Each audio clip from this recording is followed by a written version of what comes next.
웬만한 나라들이 지금 다 금리를 올리고 있는 상황인데 시장의 모든 눈과 귀가 집중됐던 미국의 기준금리 이제는 앞자리가 바뀌었죠? 3으로.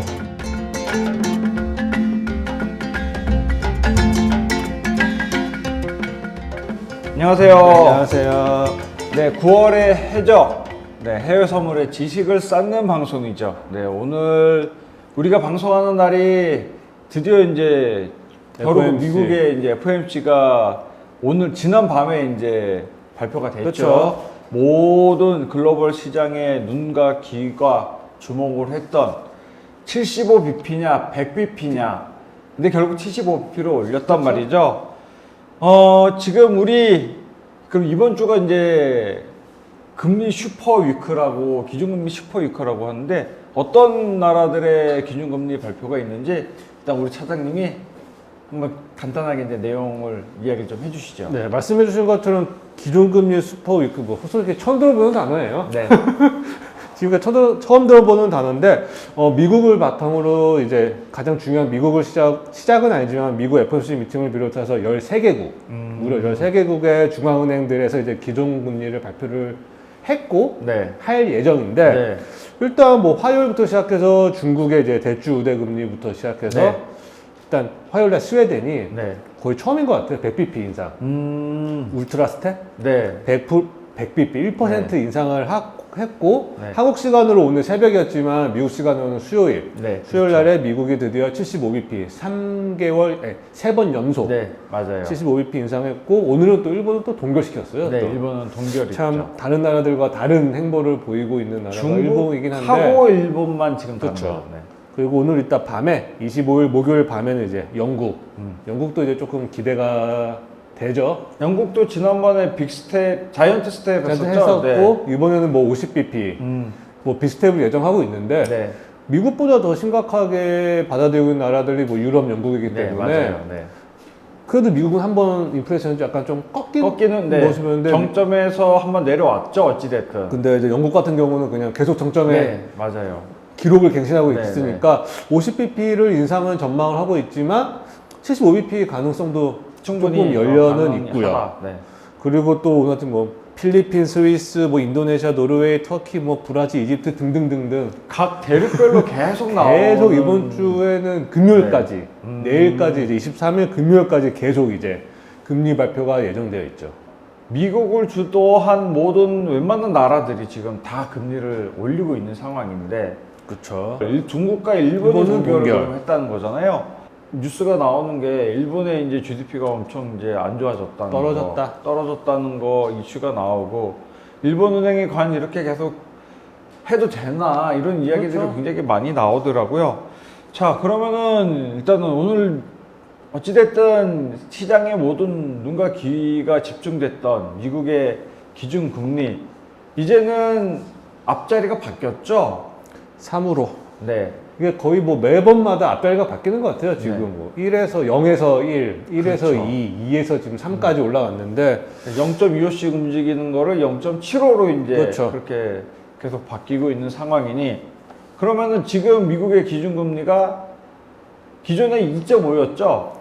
2.5 상단 2.5여서 네. 0.75를 인상했으니 네. 이제 뭐 3.25 상단 3.25. 3.25까지 이제 인상하면서 거의 2008년 1월 이후에 거의 14년 만에 지금 금리가 최고 수준으로 올랐다라고 말씀드릴 수 있겠죠. 그렇죠. 그러면은 2008년이라면 이제 미국의 이제 부동산 이슈가 발생된 리먼 그렇죠. 사태 그때 이후로 이제 최고 금리라고 이제 말씀을 드릴 수가 있을 것 같은데 그래도 그때랑 지금이랑은 또 약간 경제 상황이 다르긴 하죠. 그때는 그렇죠. 말 그대로 문제가 이제 그 부동산의 버블이 빵 터지면서 이제 모든 경기가 무너진 거라 하면은 지금은 시발점은 이제 코로나면서 전 세계가 이제 돈을 풀게 되면서 유동성 공급이 말 그대로 이제 전 세계 돈이 깔린 거죠, 이제. 현금이. 사방팔방에 그냥 돈을 다 뿌려댔으니 네. 지금 그 돈을 회수를 하려고 하니 어쩔 수 없이 금리를 인상시킬 수밖에 없는 네. 거죠, 이제. 근데 거기에 기름을 부은 게 전쟁. 네, 저 우리나라 머리 위쪽에 있는 나라에서 러시아가 우크라이나 침공을 하면서 유가에다가 기름을 이제 불을 붙였죠. 그렇죠. 이 유가 얘기도 중간에 조금 있다가 저는 해봐야 될 것 같은데, 자, 그러면은 우리 차장님, 어제 새벽에 그러면은 이제 미국이 기준금리 0.75%를 올리고, 분명히 이제 파월이 이제, 의견을 발표를 했을 거란 말이죠. 기자회견을. 그렇죠. 그 기자회견은 실제로 기자회견 이후에 각 주가 지수가 더 하락을 했단 말이죠. 일단 발표를 하고 한 30분 정도 있다가 이제 파월 의장이 항상 기자회견을 하잖아요. 네, 맞아요. 일단 모든 이제 투자자들이나 뭐 그런 뭐 서베이 회사들 같은 경우에서 전망을 한 거는 다 75bp였어요. 네, 네. 뭐 100bp 1%도 가능성이 있었지만 네. 뭐 20, 30%밖에 안 됐으니 네, 네, 맞아요. 60%가 넘은 75bp에 다들 이제 선반영했다? 네. 약간 75bp 우리들의 예상과 맞게 발표를 했네. 음. 거기에서 지수는 살짝 반등이라기보다는 좀 오르긴 했었죠. 네, 네, 맞아요. 조금 오르긴 했었죠. 그 당시는. 시장 자체가 이미 반영을 어느 정도 했다고 생각을 했었었는데, 파월이 무슨 얘기를 했는지 이 기자회견 중에 완전 가격이 꼬꾸라지기 시작했어요. 그러니까 이게 파월 의장이 생각보다 잭슨홀부터 시작해서 네. 굉장히 매파적인 발언, 굉장히 좀 강력한 발언들을 계속 하고 있어요. 그 네, 기조를 맞아요. 예, 스탠스를 맞아요. 계속 유지하고 있잖아요. 지금. 왜냐하면 잭슨홀 미팅에서도 뭐 나는 계속 긴축을 할 거다. 네. 생각보다 굉장히 좀 강한 매파적인 발언을 했지만 어저께 역시 연준 목표치인 소비자 물가지수 2% 네. 때까지는 금리를 계속 올릴 거다. 그러니까 솔직히 연준의 이제는 이제 물가가 2%대로 간다는 거는 상당 기간 제가 오래 걸릴 것 같은데 최소 지금 제 개인적인 생각은 2%대로 가려면 최소 앞으로는 2년 이상의 시간은 넘게 소비가 될 것 같아요. 일단은 뭐 이 유가를 빼고도 근원 소비자 물가 지수가 다 올랐단 말이죠. 그렇죠. 모든 네. 원자재 뭐 에너지부터 시작해가지고 모든 뭐 식료품 가격부터 시작해서 다 올랐기 때문에 그러니까 전반적으로 그러니까 유가를 제외하고도 다른 기타 물건들의 가격들이 이제는 오른다는 쪽에 완전히 흐름을 탔다 이렇게 말씀을 드릴 수가 있을 것 같더라고요. 그렇기 때문에 이게 단순하게 이제 인플레이션이 8점 이제 후반 중반대로 떨어졌지만 이게 이제 기름값이 이제 빠졌다는 것만만 반영이 된 거고 실제로 기타 이제 근원에 대한 이제 물가 지수는 오히려 이제 올랐다. 그러니까 이미 물가는 계속 기름을 빼고도 오르는 기조로 바뀌었다고 일단은 생각을 해야 될 것 같네요. 그렇죠. 9월 13일 날 이제 미국이 8월 소비자 물가 지수를 발표를 했는데 예상은 8.1이었어요. 네. 왜냐면 그 7월 달에 한번 꺾였으니까. 그렇죠. 그래서 또 한번 조금 꺾이겠다 했는데 아니나 다를까 8.3으로 예상보다 높게 발표됐잖아요. 그러니까 이제 미 연준도 생각을 하겠죠. 그래도 정점은 보다는 밑은 있지만 아직 물가는 높다. 네. 그러니까 금리 인상을 계속 해야 된다. 네. 그리고 맞죠. 또 하나 받쳐주신 게 제 생각에는 미국이 약간 자신하고 있는 그 노동시장이 네. 고용시장이 생각보다 저는 좀 떨어질 줄 알았는데 생각보다 괜찮아요. 고용 계속. 시장이 나쁘진 않다 하더라고요, 실제로. 그러니까 이제 하나라도 괜찮으니 금리를 좀 올릴 수 있는 좀 룸이 있다, 조금 힘을 바탕 증거가 있다 하다 보니까 세 번째까지 올렸고 이제 10월 좀 쉬고 11월, 12월 달에도 한 번 정도는 더 자이언트 하지 않을까 저는. 충분히 가능성이 있는 말씀이죠. 그러니까 기준금리에서 이제 물가지수를 뺀 이제 금리가 이제 명목금리인데 명목금리가 현재 마이너스잖아요. 이제 이게 플러스 될 때까지 0이 될 때까지 계속 이제 올리겠다는 거죠. 올린다는 얘기거든요. 참 이게 쉽지가 않은 상황인데도 그 금리 인상이 지금 목표치가 상당히 조정이 되고 그러면은 점도표 발표도 있었겠죠. 페더 항상 하니까 보면 올해 말 2022년 말에 금리 수준을 지난 6월에 했을 때는 3.4%였는데 네, 맞아요. 3%대 후반이었어요. 근데 이제는 이번 연도 말에는 4.4까지 지금보다 1%를 더 올린다는 거예요. 1%. 물론 이미 3.75니까 3.25. 한 3.25니까 아직도 두 번이 더 남았다 하면은 만약에 4.4, 4.4라고만 생각해도 네. 지금 0.75가 모자라요. 네, 맞아요. 근데 거기서 또 0.4%가 더 필요하니 한 번 정도는 0.75를 해야지 이 그 정도 전망치까지 수준인데 올라갈 수 있다. 그럼 0.75, 0.5 그 정도는 생각을 해야 될 것 같네요. 그러면은 그리고 또 이제 뭐 미 연준의 의장 파월부터 시작해서 모든 이제 위원들이 말하는 게 금리 인상 과정이 경기 침체는 당연히 된다. 될 수 있지만 그 강도가 어느 정도일지는 아무도 모르기 때문에 그렇게 말하면서도 연착륙은 좀 힘들지 않을까. 네. 그러니까 그런 게 있는 것 같아요. 그러니까 이 경기 침체로 인한 받은 고통이 물가가 이렇게 오른 거에 대한 고통보다도 오히려 덜하다, 경기 침체가 덜 할 것이다라고 판단을 하는 것 같더라고요. 근데 오히려 이제 물가가 너무 비싸서 이제 완전히 전부 다 가격이 말도 안 되는 가격 자체가 올라가니까 그렇죠. 먹고 살기가 일단 너무 힘들죠. 힘들어지는 경우가 있다 보니 그 부분은 생각을 확실히 연준에서도 경기 침체를 감안하고 나서라도 일단 물가는 최소한 잡아야 되겠다. 더 이상 상승폭은 막아야겠다는 게 의지가 굉장히 강하게 이번에는 더욱더 반영이 된 것 같아요. 그래가지고 22년 요번에도 말은 4.4%, 그다음에 내년 말은 4.6%예요. 그럼 내년도 또 올리겠다는, 못해도 25에서 50bp, 0.5에서 0.5%는 한 번 더 올리겠다. 근데 이것도 여전히 유동적인 거죠. 만약에 그쵸? 금리가 여전히 안 잡힌다 그러면은 계속 더 올릴 수도 있는 거죠. 있다는 거다. 그 대신 2024년은 3.9로 빠져요.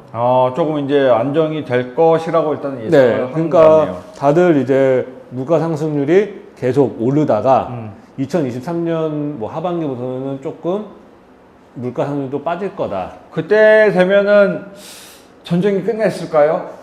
일단은 물가 지수의 가장 큰 문제가 이제 에너지인데. 그렇죠. 현재는 코로나도 얼마큼 다 해결됐다고 보긴 그렇고, 뭐 종식 선언할 것 같으니까. 네. 그러면 이제 진짜 러시아 우크라이나발 전쟁인데 거기에 조금 더 이제 많이 집중이 되긴 할 것 같네요. 지금 어제 이제 푸틴 대통령이 또 사고를 하나 쳤죠. 네.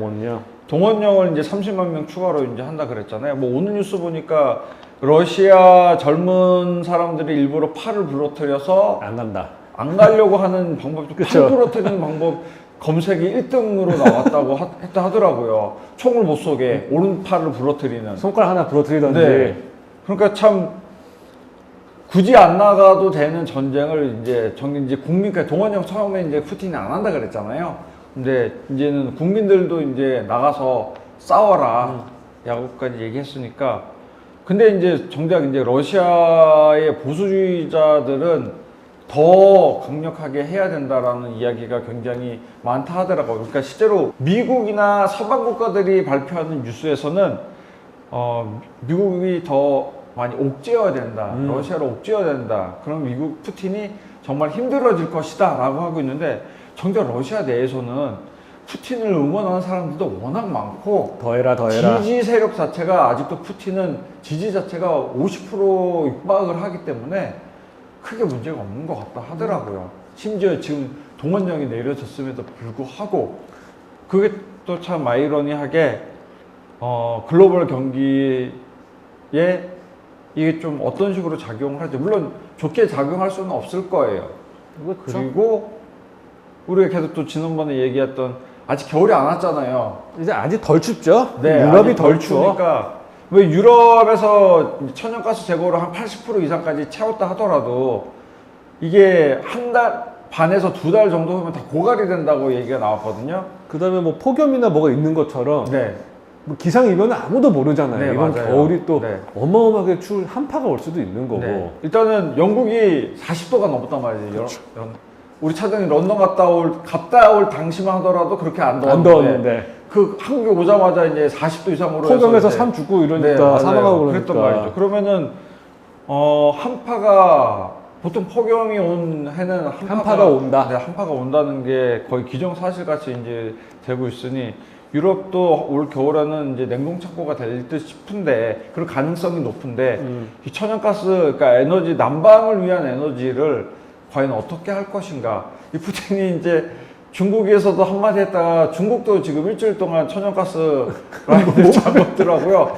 그러니까 이제는 일단 내 눈에 거슬리면은 다 잠궈. 네, 다 잠그는 모양이에요. 그래서 이 에너지 가격이 많이 지금 떨어졌다 하더라도 이게 정말 이게 떨어진 게 맞나, 이게 착시 현상이라고도 저는 생각이 된다고 말씀을 드릴 수가 있을 것 같아요. 이게 실제로 이제 11월 지나고 12월, 1월 이제 한참 추워진 1월까지 된다면 이제 재고가 급격히 줄어들고. 그렇죠. 근데 그 천연가스 유럽은 천연가스를 가지고도 공장도 돌리고 전기도 생산하는데 이게 지금 부족하게 뭐 단순한 뭐 전기도 아껴 쓰는 정책까지 지금 한다니까 이렇게 계속 할 수는 없을 거란 말이죠. 그러면 이제 기름을 써야 되고, 진짜 네. 원유 기름을 써야 되고, 거기에 심해서 뭐 ESG라든 유럽에서 석탄까지 지금 네, 맞아요.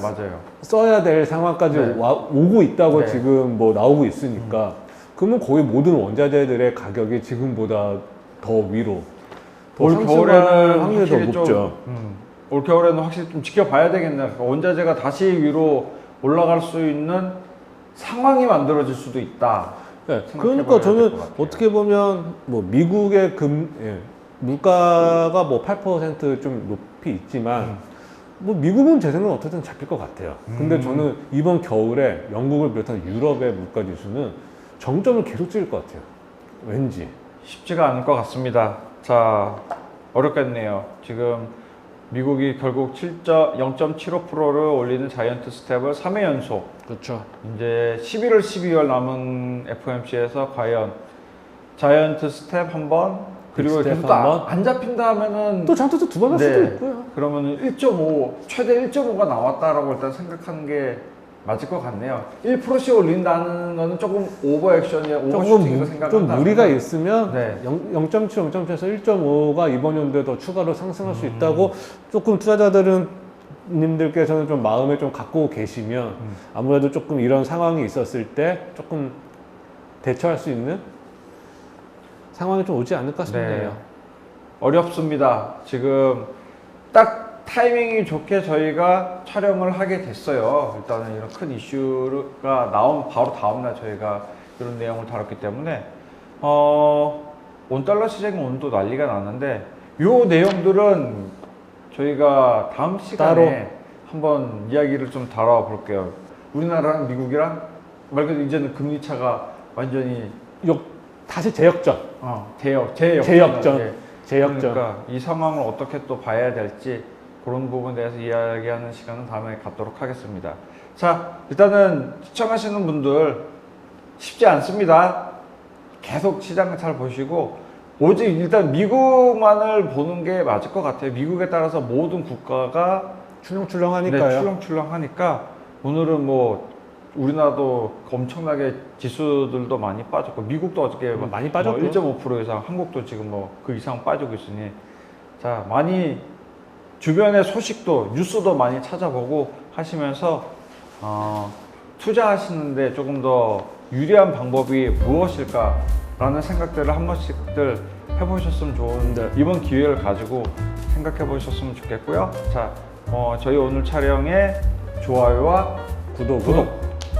제가 아까 처음에 이야기한 거 빠뜨렸어요. 그래서 반드시 클릭 좀 해주시고. 자, 우리 다음 시간에 국내에 미치는 영향들 이 내용 가지고 분석하는 내용으로 바로 찾아뵙도록 하겠습니다. 감사합니다. 감사합니다.